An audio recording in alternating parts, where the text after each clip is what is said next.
Andhra Pradesh public service commission నిర్వహించిన group 2 పరీక్ష postal పాయింట్ల మీద రాష్ట్ర వ్యాప్తంగా అభ్యర్థులు ఆందోళన చెందుతున్నారు. నిన్న మొన్న కూడా అనేక చోట్ల ఆందోళన కూడా చేశారు. మరి కొంతమంది అభ్యర్థులు హైకోర్టును కూడా ఆశ్రయించారు. హైకోర్టు కూడా రోస్టర్ పాయింట్స్లో తప్పులు ఉన్నాయని వారు చెప్పడం అనేది జరిగింది. అందువల్ల ఈ నేపథ్యంలో ఆందోళన చెందుతున్నటువంటి అభ్యర్థులకి ఉపశమనం కలిగించాల్సిన బాధ్యత రాష్ట్ర ప్రభుత్వం మీద ఉన్నది.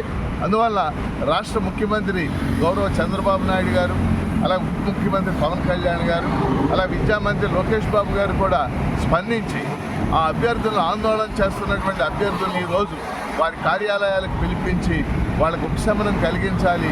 ఆ పరీక్షకు సంబంధించినటువంటి ఎటువంటి నిర్ణయాలు తీసుకోవాలో వాళ్ళతో చర్చించాలని కూడా నేను ప్రభుత్వానికి విజ్ఞప్తి చేస్తున్నాను. అభ్యర్థులు వేలాది మంది ఈ ఆందోళన తీవ్రమైనటువంటి ఆందోళనలో ఉన్నారు. ఈ ఆందోళనకి ఉపశమనం కలిగించాల్సినటువంటి బాధ్యత రాష్ట్ర ప్రభుత్వం మీద ఉంది. రాష్ట్ర ప్రభుత్వ ప్రధాన కార్యదర్శిపై కూడా ఉన్నదని చెప్పేసి నేను తెలియజేస్తాను.